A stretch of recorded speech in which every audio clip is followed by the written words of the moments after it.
LiSTNR production. Malaysian Airlines flight MH17 was shot down in 2014. 298 people died. A set of Australian experts were sent to investigate and assist. In the aftermath, victim identification was crucial, not only for determining the identity of someone who's died, but in the matter of a criminal investigation, the cause of death. Professor David Ranson is a forensic consultant and the former deputy head of the Victorian Institute of Forensic Medicine. David was one of the forensic experts sent to the Ukraine to assist in the forensic management of the shooting down of MH17.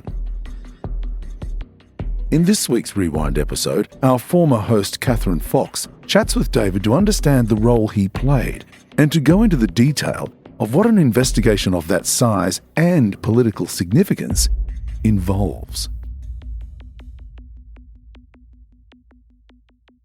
I was a senior medical student and I had done my Bachelor of Medical Sciences with intercalated degree during my medical course with a pathologist who happened also to be the Home Office pathologist for that area in the United Kingdom. He rang me up one day and said, "We've got this case of possible homicide. It's out at this remote sort of country area.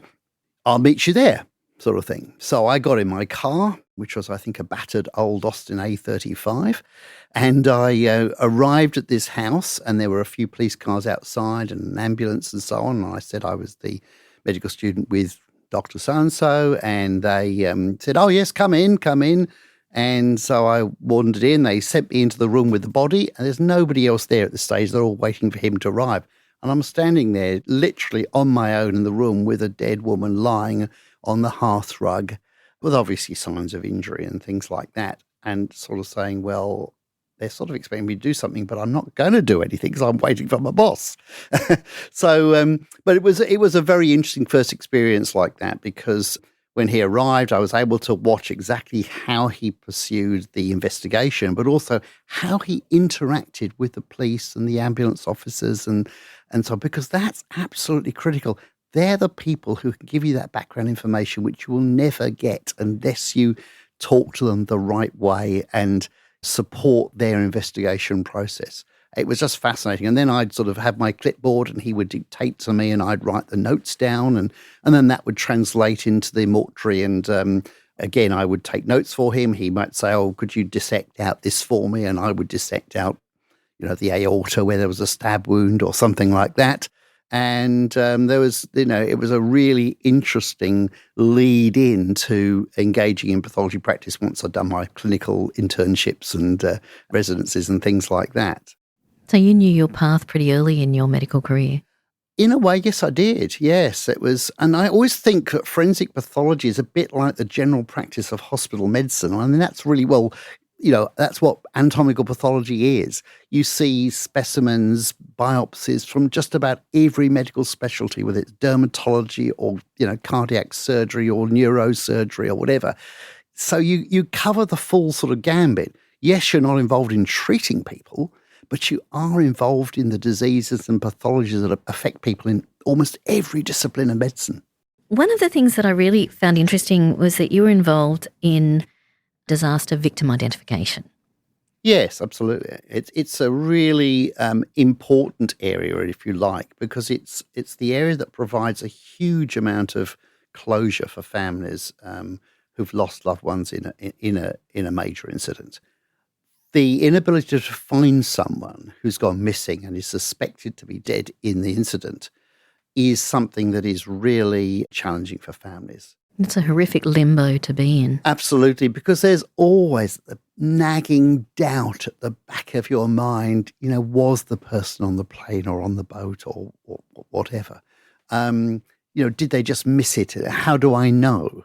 And the fact that you can't be in contact with them doesn't really give you the reassurance. And so giving people, and it is a form of comfort actually, the fact that they know for certain that their loved one has died and you have been able to find them, you've been able to return them to the family, they've been able to hold a proper funeral and to remember them, and they are there as a deceased person in that memory event. I think is absolutely critical. And I remember, for example, working in Kosovo, where we were dealing with mass graves and in the armed conflict there. And I remember on one occasion we were in a hospital mortuary doing some of this work, and one of the nurses just walked into the unit and said, "I think you've got my brother." And this nurse and her brother had lost their parents. She had looked after this younger boy for many, many years. And then in the conflict, he went missing and was believed to be killed and buried in a particular place. And we were dealing with that particular burial. And I remember the policing groups were saying, well, we can't really have her here. I'm sorry, this will be done officially later on. And then we just waited until the police went off for lunch. And then we just got her in quickly and found where her brother was and just sat with her brother. And that was enough for her. That was enough for her. From a medical perspective, people think about, forensic pathology being very cold and distant, and you deal with dead people, not living people. And actually, it's not true at all.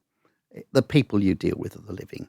The people you deal with are the families, the people who've got a loss. And often they feel guilt. An enormous number of family members just feel guilt around a death. Could I have done anything more? What really happened? Was it something I did or said or didn't encourage or did encourage? And actually, setting the record straight. And that's what forensic pathology does in these sort of international events when there's been horrors and atrocities. We set the record straight with a scientific, evidence-based approach. So you could have all these rumours going on, but actually, once you could get someone who's independent of the process come in and say, well, actually, I can tell you this didn't happen, or I think this did happen, that can be immensely powerful and indeed can lead to situations which help people come to terms with violence and also encourage peace. Because if you understand what really went on, then you have a certainty, whereas the rumour mill and the vitriol between different groups that's created because of mystique and false rumours and things like that can be much more damaging. And usually the truth is a much more powerful weapon in leading to peace and understanding. One of the cases that particularly resonated in my mind that you've worked on, it's not really a case, it's actually a disaster. Most Australians remember the Beaumont children of a certain age. There were 3 children who went missing in Adelaide. Yeah. They were from the same family, and the suffering that family, the parents went through, not knowing, has been documented. But with the MH17 crash, there was a family that lost 3 children and a grandfather. That's right. Of the children. So that was one that I wanted to actually talk to you about as an example of what happens, what is the process. So you're sitting at home, you see that there's been a plane crash. Do you have a bag packed? Do you wait for a call? Yes, so this was an airliner that was travelling over Ukraine as part of its flight path to Australia, and we've recently had both the investigation complete and the criminal trials completed in the Netherlands in relation to the incident. Those reports indicate the plane was effectively hit by a missile and was brought down. And the area in which the plane crashed was over quite a large area. So there were a number of locations at which there were remains and aircraft debris, property, luggage, and things like that. And this was effectively in what was a conflict zone, not a war per se, but a conflict zone at that time. And so that made operations on the ground in that area very problematic for police and various investigators. And in the end, it was so unstable at that sort of level that they decided to effectively collect the remains as they could and bring them back to the Netherlands for the more formal forensic, medical and scientific examinations, because those really have to be undertaken in a safe and stable environment. It's very difficult to do those sorts of things in an unstable environment where facilities are limited and which you might be interfered with in terms of doing that work. Where were you when you got the call, and how soon after? And can you tell us how you got involved? Yeah, so we were contacted effectively through Australian Federal Police, and Dr. Jodie Leditsky tends to coordinate a lot of our work in that field. So she is the manager of the mortuary at the VIFM and all of the technical side of the operations of VIFM and the initial investigations unit for the pathologists and coroners. So she would then liaise with police and work out when they'd be planning to send a team, who they want on that first team. Sometimes you send a preliminary person to do a bit of local briefing on the ground and find out what's going on and then provide some advice back on what you might need. So that came in, and initially we were going to go very quickly, but it soon transpired that several days would be needed to get everything together and get all the planning done properly. And I can't remember now, but I think it would have been 4, 5, 6 days later that we actually left and went. But by that time, we knew exactly where we were going. We knew how we'd be working. We knew what equipment we needed or didn't need, because obviously the Netherlands is a very sophisticated forensic environment, and they had most of what we would need. So we didn't need to take great kits with us and things like that. So we arrived and we had some preliminary briefings. This is what's happening. This is what the environment's like. This is where you'll be working. And then over the next couple of days, we had meetings with the sort of pathology group and the dental group and so on. So everybody knew pretty much the best way of working, and they worked that out in those first few days. And then a couple of days later, we started. Occupational health and safety was a really big thing. So we wanted to make sure that contamination was managed so that the staff working in that environment will be safe.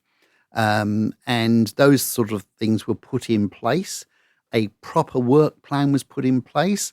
Proper debriefing points were organised for all the teams, their own support. So we had ministers and psychological support available in that process. We had designated, rest days. We designated team time off. So all of that stuff was worked so that when you started the work, you could proceed fairly seamlessly and you wouldn't have too many changes that would disrupt the efficient workflow. It sounds like a factory, and it is and it isn't. It is a factory on one level because you do have that conveyor belt approach, because it's the only way you can get through the workload. But that's precision. Absolutely. And it means that when you do the job, you know exactly what you're doing and you can get it right. We have a bit of an interactive process. Around Australia, the different forensic sort of organisations in each state tend to work on a bit of a roster process. So for a couple of months, one of them takes the sort of lead on response. But one of the situations the Institute's been in for some time is because we're a fairly popular state and there's one centre that deals with everything, it means we're quite a large group.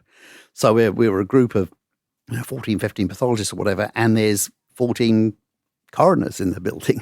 These are the lawyers, the judges who do the legal side of the investigation. So we're a big organisation.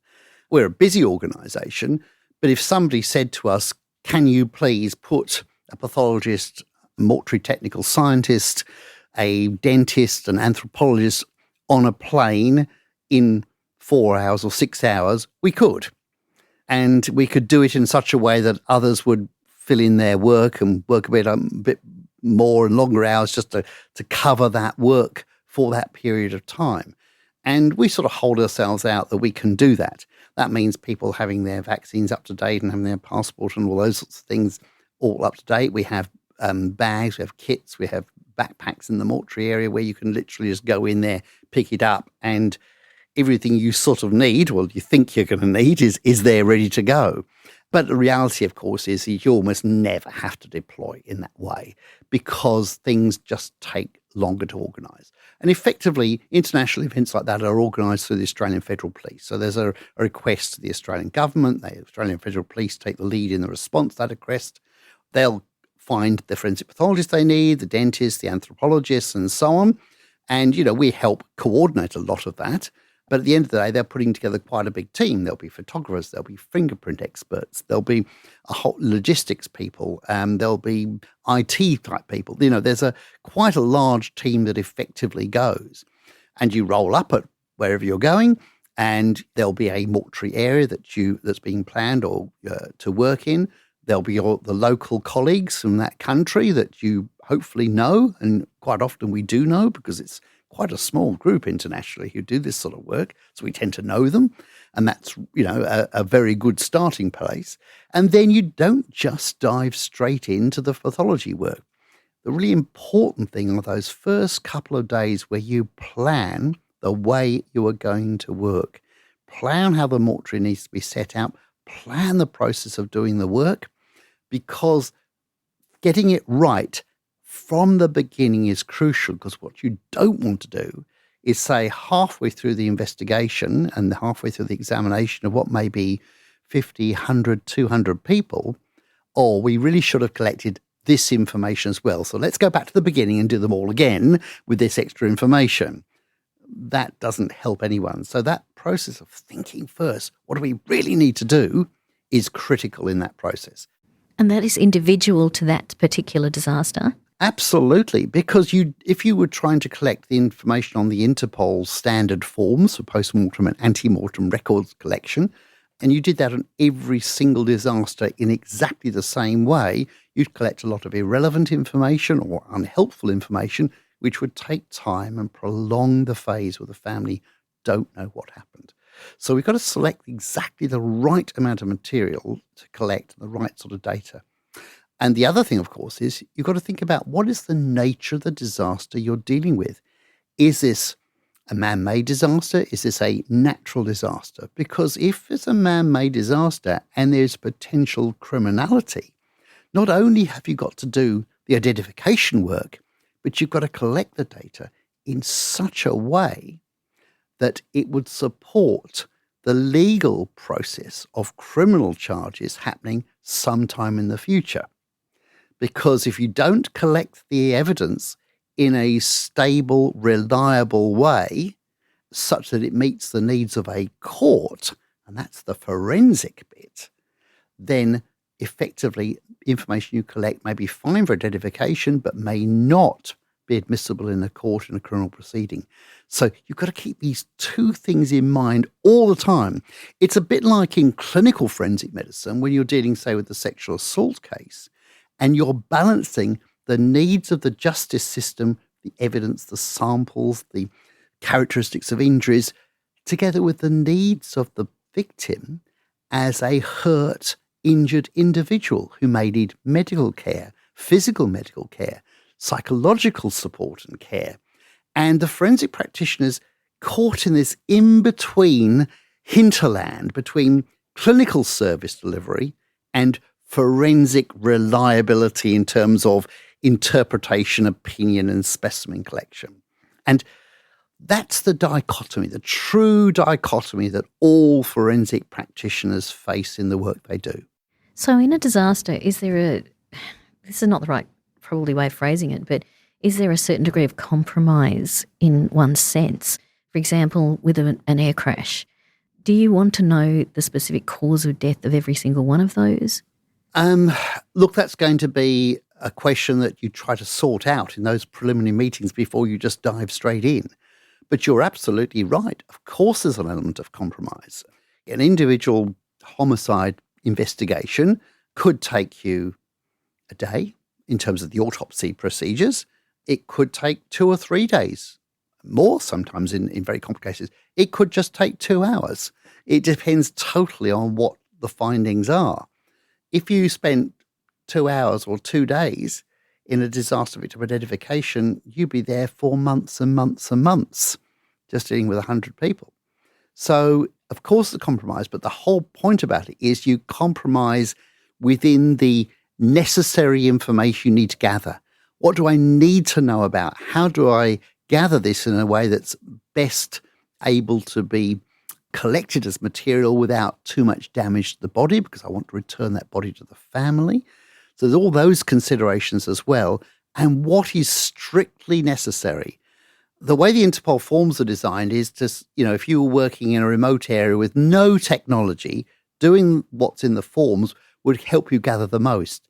If you're in a high-tech arena where you can do CT scans on every single body, you can take very clean and accurate, tiny, small samples for DNA analysis, you can get simple fingerprint collections without too much disruption, then you can focus on a few primary identifiers and not have to worry about so much of the rest, because you can actually go back and review things through the CT scans or in photographs and things like that. So that, in a sense, is what you ask a specialist to do, isn't it? You ask a specialist to apply their expertise to a situation so that they get the most information out of that situation for the least interference. And that's what we're doing in forensic pathology. And we're making that critical decision all the time. Well, one of the things I didn't anticipate when I was reading, because you often do think jewellery will identify an engraved wedding ring or a specific setting for an engagement ring or an eternity, whatever. One thing that really didn't occur to my naive brain was for something like a plane crash in an impoverished area, that there could be so much looting and moving of bodies and relocating, and especially if someone's trying, if there are certain groups who want to remove evidence, destroy evidence. Yes, certainly in some of the military sort of situations and armed conflict situations, that can certainly happen. And, looting does occur.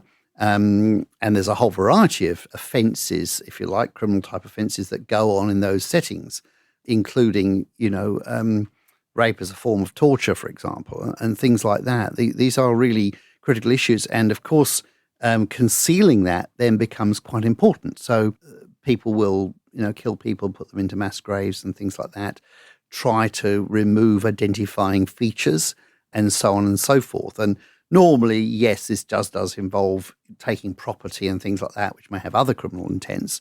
But sometimes there will be mutilation, fingers, hands being taken away, things like that, teeth damage and so on. It really depends on the level of knowledge of the people perpetrating the atrocity, to be quite honest. And fortunately, the knowledge base is pretty poor in general, so that we often do find sufficient information to get identification. It just seems to make it so much more difficult for you when you're on this humanitarian, legal, pretty much altruistic mission, to be honest. And then you're being countered by the worst side of humanity and depravity. Yeah, I suppose that's one of the features about forensic work in general, is that you see a very different side of life. The average person in a street, maybe there is some horrible murder on the street, let's say, in a house, and you see them on television, they say, gosh, it's such a nice quiet street, we had no idea, blah, blah, blah, this has changed the whole nature of the neighbourhood. But we're seeing those things every week. In a strange way, it's normalised. However, even though it may be normalised in relation to your work, the individual story for the family, for the neighbours, for the friends, must never, ever be forgotten. And that, I think, is the challenge for busy practitioners. I'm sure it's true in clinical practice as well.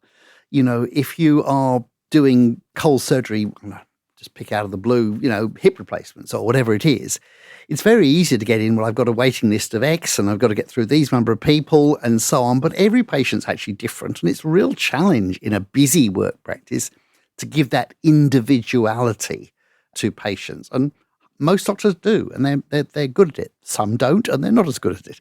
I'm sure you would agree.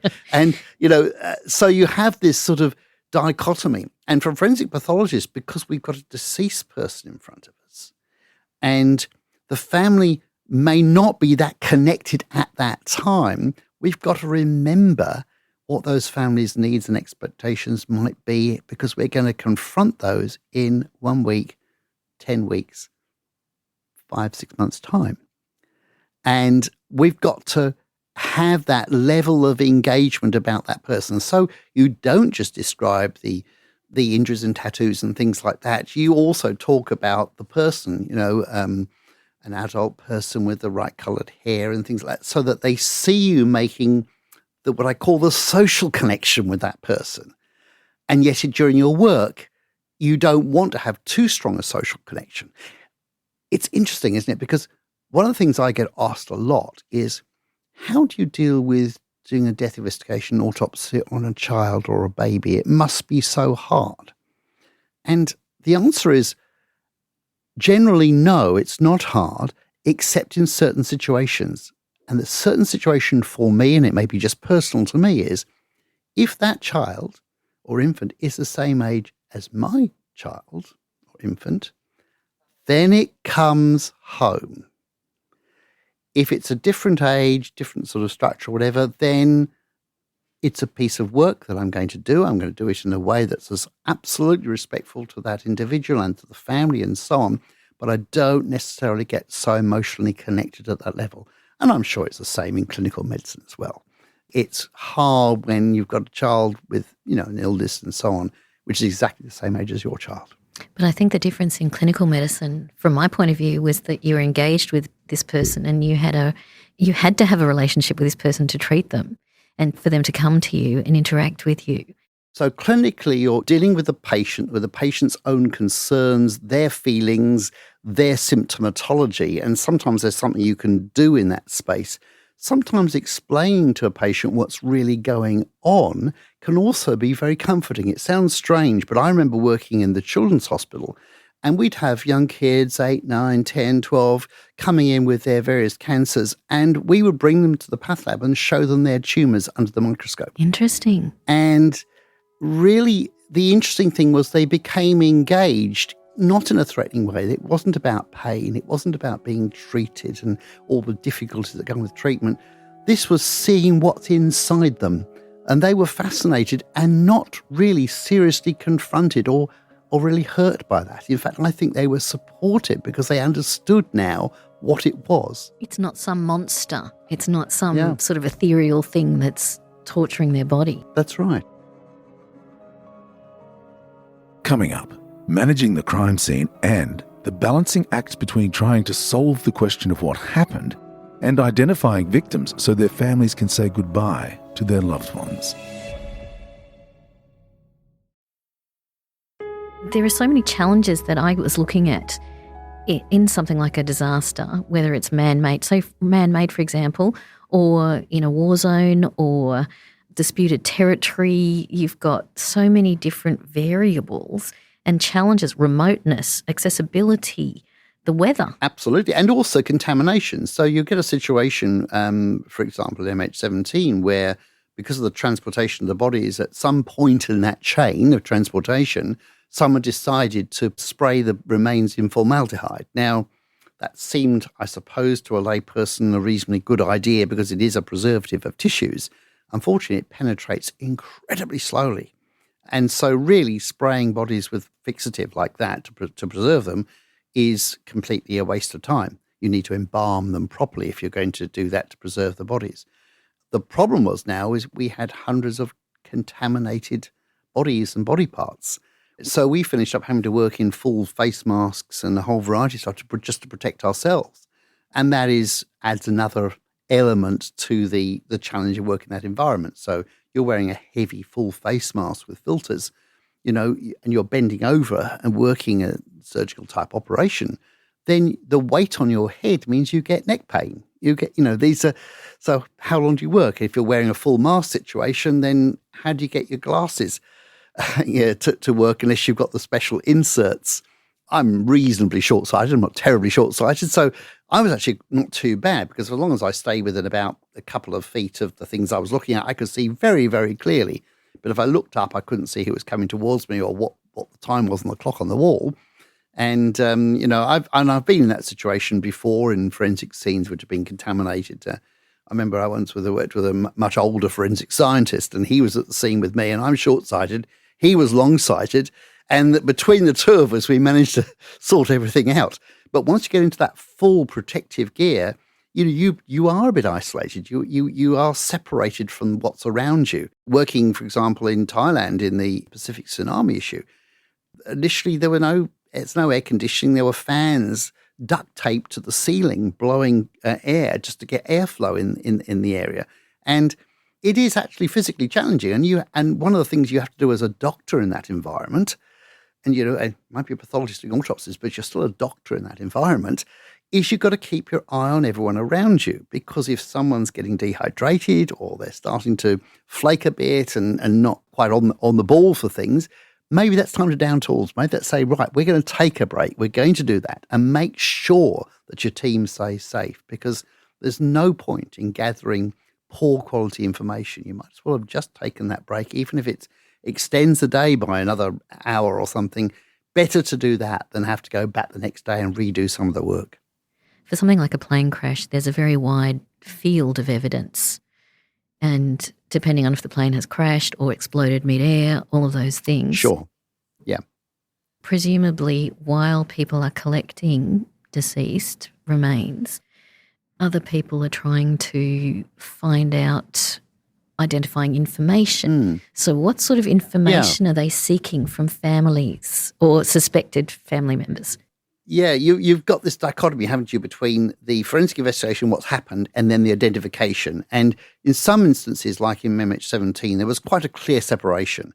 We had a separate team, in fact, working on the forensic analysis of what had happened, and another whole larger team working on the identification of the deceased people. And the two were kept quite separate because one group would be going to court to give forensic evidence in any trial, and the other group were there basically on a humanitarian basis to help return the deceased to their families. And that process can be integrated, but sometimes you want to keep it very, very separate. So within identification, the work is looking for what we call primary identifiers and secondary identifiers. Now, primary identifiers are, things like fingerprints and DNA and dental. These are really good. If you just had one of them, you've probably got enough to make an identification. Secondary identifiers are things which are not necessarily 100% unique to a particular individual, but they add weight to an identification. And so they may be position of scars on the body. Has the person had their appendix out? Lots of people have their appendix out, but the fact that this person with these other things also had their appendix out and the missing person had their appendix out, it just helps to add to the weight of the information. You might well look for particular diseases a person has got, for example, or you might look at, from an orthopedic point of view, maybe they had a fracture and they've had a plate put in, and that plate may have a serial number. That serial number relate back to the operation and so on. So all of those sorts of implanted devices can be really useful for identification. But a lot of people will have a plate in a particular place, and the serial number may not be unique to the individual. It may be unique to a month's worth of that product being delivered to a particular hospital. So it's not actually precise information identification, but it's very powerfully supportive. And then you have the weaker information, which is things like wallets and watches and rings and things like that, because, people on holiday may not have the same watch they wear every day. They may be wearing different jewelry. They may have different clothing they bought while they're on holiday, for example, the family don't know about. A new tattoo? That's right, new tattoo, absolutely, new hairstyle, things like that. So those are really important to document, but at the same time, they're not going to be an excluder. You're not going to use that as an excluder. Whereas, someone who's got a whole set of bottom teeth missing or whatever, that's going to be a pretty good excluder if it turns out that, the person you've got doesn't fit what you imagine. So we've got those sort of things. So the primary identifiers are critical. The secondary identifiers, and then the more remote ones, the property type things, are, quite useful, but they're not specific enough to make a call on the identification. I mean, there was a famous channel disaster in Europe with the Herald of Free Enterprise, where the ferry flooded, and there were a lot of coaches and things like that, and the car ferry and so on, and one of the driver and the courier for the company had everybody's passport in her bag. So you've lost all of that information as to who had that particular passport. And you often find where debris is scattered over an area, somebody might foolishly walk into the scene and gather all the passports up.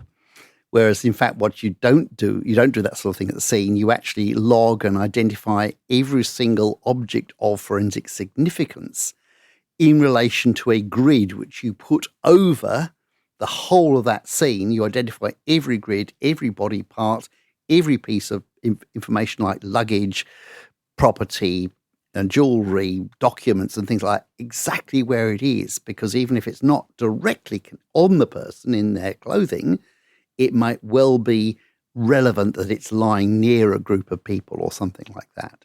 So that precision is really critical. And it's got a lot easier these days. I mean, one of the new technologies like drones are really changing that, because you can actually go over now and use GPS and put virtual grids down and then use that to work out where all these items are in a primary mass disaster scene. So then what happens? You've done your work. How long before people are identified, before you get DNA identification and return? That can be quite quick these days. So DNA results will often be available within 3 or 4 days. Maybe in some of the modern techniques, even quicker than that. However, just because you've got a DNA result doesn't mean to say you have necessarily dealt with the whole identification issue.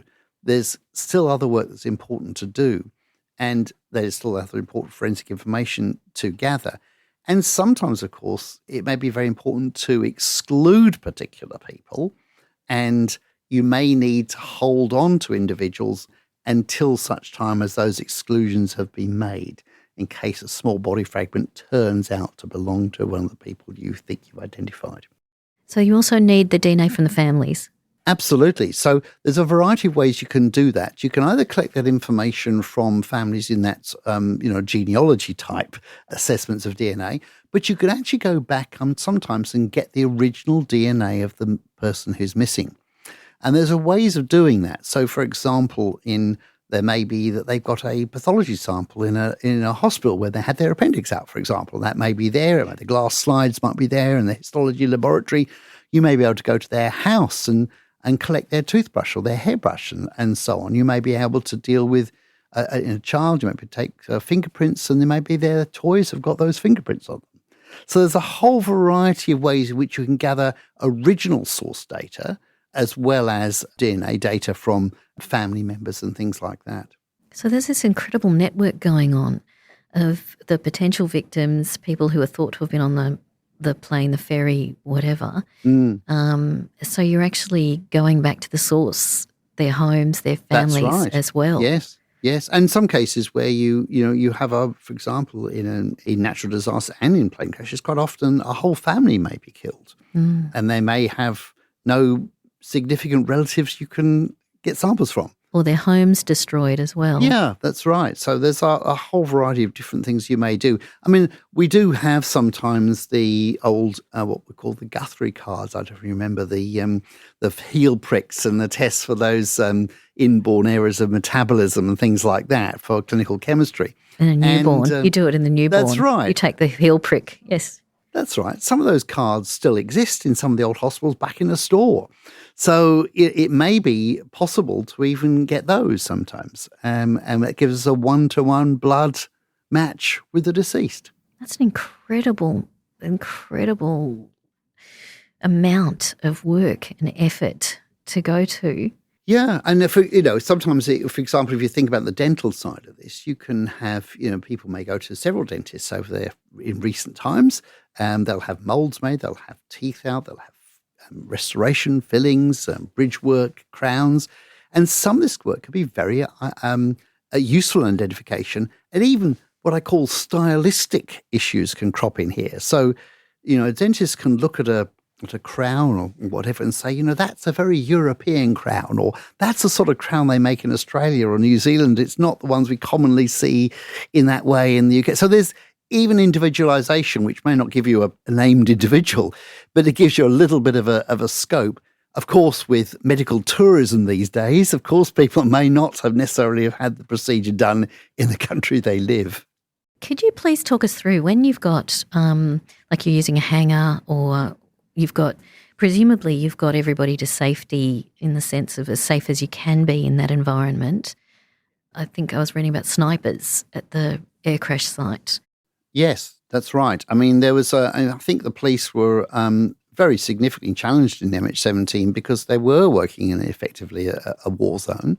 And yes, all of those exigencies I understand, because I wasn't at that scene. We were initially going to be going, but then the situation became too difficult. And we were then moved back to working in the Netherlands in a specially purposed hangar for that. Where did the plane fly from, and why did the Netherlands take control? Because the majority of people were from the Netherlands. So there were about, I can't remember the number, I think it was about 32 or something Australians there, but there were, I think, a dozen now more nationalities on the plane, but the vast majority were from the Netherlands. So is that who takes ownership? Not necessarily. It is a negotiated issue. So it's a diplomatic decision at the end of the day as to where these things will be dealt with. And obviously, if you have the largest number of people from a particular country and that country is accessible to the investigation process, then that's the most convenient thing to do. So I think there was a careful negotiation. I mean, something happening in Europe like that, you're not going to, even though there were a significant number of Australians, you're not going to bring the entire deceased to Australia, for example. So there's a certain logic in that. And there's obviously complex diplomatic relations that, fortunately, as a forensic pathologist, I have nothing to do with.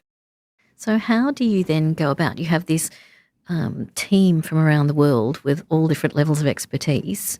Do you set up stations specifically for specific investigation components? Can you explain to us how that works? Yeah, absolutely. So there's different ways of doing this. I mean, essentially, you're going to have stations that are going to try and get the information around the primary identifiers. So fingerprints, dental, DNA collection, and then other secondary information, clothing, jewelry, documents, scars, tattoos, implants. They're all going to be collected. So what you'd effectively do is you have a series of stations with particular experts on them. Now, there's two ways of doing this. Either you leave the experts together in a group in one spot in the mortuary and you bring the deceased to them in sequence, or you have stationary bodies and you have different teams coming in at varying times. Once the dentists are finished, then the fingerprint people arrive. And then once they finish, the next group arrive and so on. And it's just that's part of those discussions again before they work out exactly what is the best way of dealing with it.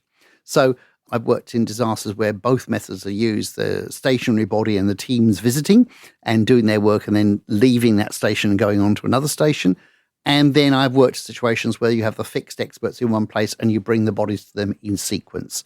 For example, in MH17, we had a situation where we had, if you like, examination lines, and each examination line would have each of those specialists working at a little station. So you had the first one was dealing with fingerprints, and then moving on, I think, to general property, and then moving on to the pathology where we did the marks and scars and took the DNA samples, and then we moved on to the dentists at the end, and they did all their examination, and then the person would be restored and re-encoffined. And during that process, there's a sort of quality assurance check. So there's individual people whose sole job is to ensure that everything is done by the time the person gets to the end of the line. And then you might have 3 or 4 or 5 of those lines operating. They tend to work on a national basis. So you have a line from a team from a particular country. That's useful simply because they know each other and you can actually, they can hand on the case from one to the other in an easy way to deal with.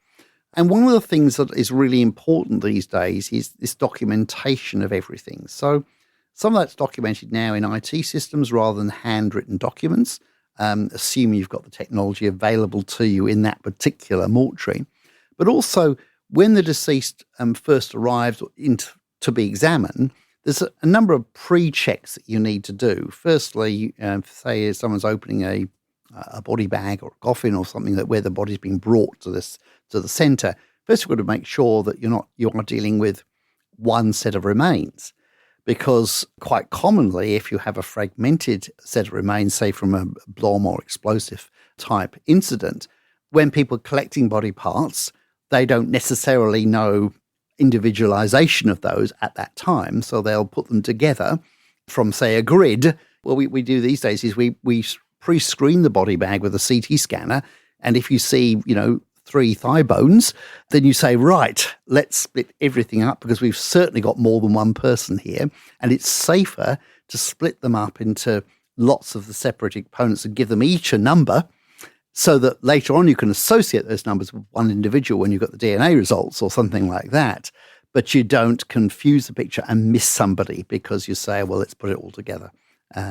So that's sort of pre-screening and pre-numbering. So you get a situation where you might say have, 200 dead people, let's say, who've apparently died in an incident. By the time you get them into the mortuary setting, you may have generated 500 or 600 individualized numbers, each of which will have to be identified, even if some of them come from the same person. And then from there, later on, perhaps months later, you may get small fragmented remains brought in later by somebody who's sweeping the scene. And you may have 1,000 of those. So then you make a decision, are you going to identify all of those 1,000, even though they're tiny fragments? Because that's going to delay a funeral for the family, because there's still more to come. Or are you going to say, well, we're going to set a minimum because essentially we can treat those very small fragments of remains with, due respect. They will be properly cremated and so on and so forth.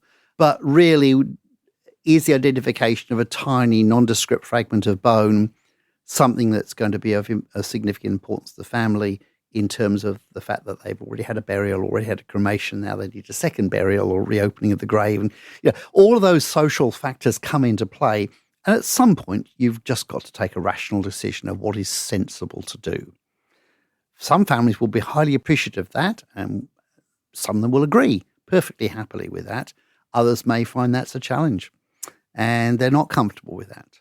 And that's that. The important issue about dealing with the family, understanding the family, and why in most of these big incidents, police will appoint officers to be family liaison officers who are not involved in the technicality of the identification, but they work with the family, providing them with updated information, getting their wishes known, and giving them timelines and things like that. Because often by now the media have taken over too and are plastering their relatives' faces on front page newspapers and dramatising as well, with or without their participation. I think from a medical perspective, we're very conscious of that because, privacy is very much built into what we do in medicine. Not necessarily true for all the other groups who might be working in that. And sometimes there are political overtones that will also want to demonstrate what they're doing. And put their narrative out there. Yeah, that's right. And the narrative from whose perspective? There's always that, there's the narrative of the person telling the story, and there's the narrative of those affected by the story. And then there's the narrative of the dead. And, that's partly what the forensic pathologist is about. How can we speak for the dead? What can we do to give the dead a voice? So how long are you in a setting like a disaster such as the plane explosion? How long are you physically in that setting for?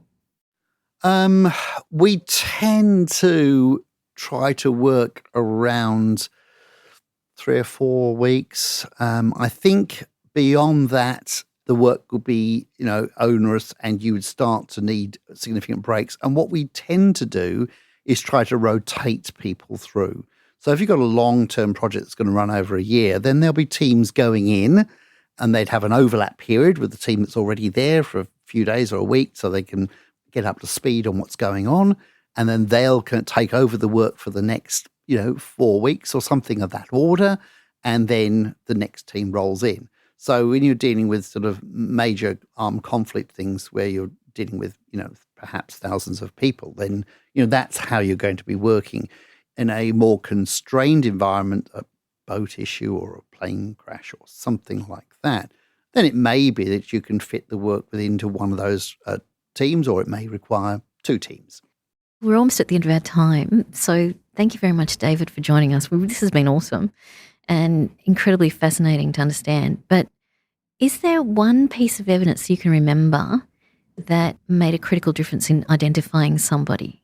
There may not be, but if there is there something you can remember?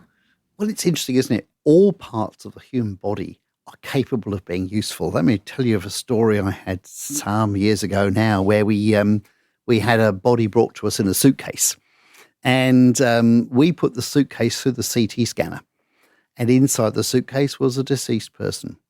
And before we opened the suitcase, the CT scanner showed us not only what was going on in terms of injuries to this person's head, but also demonstrated a funny substance that was sort of beneath the skin over their cheekbone, over the maxilla on one side.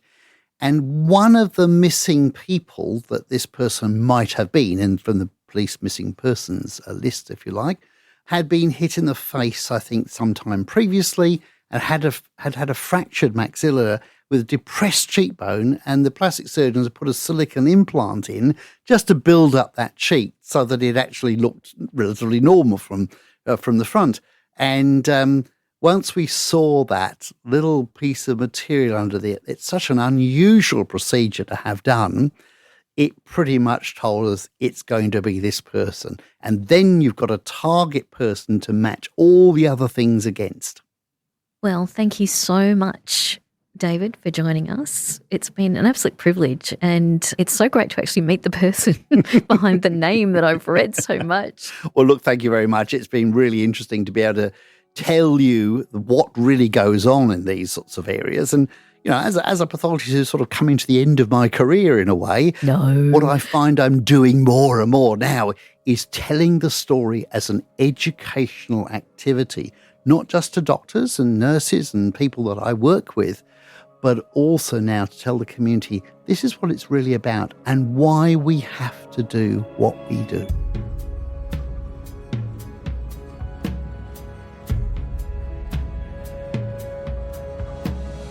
That's all we have time for in this Rewind episode. If you know someone who loves true crime, recommend our series to them. And check out our videos by searching LiSTNR Crime on TikTok or Instagram.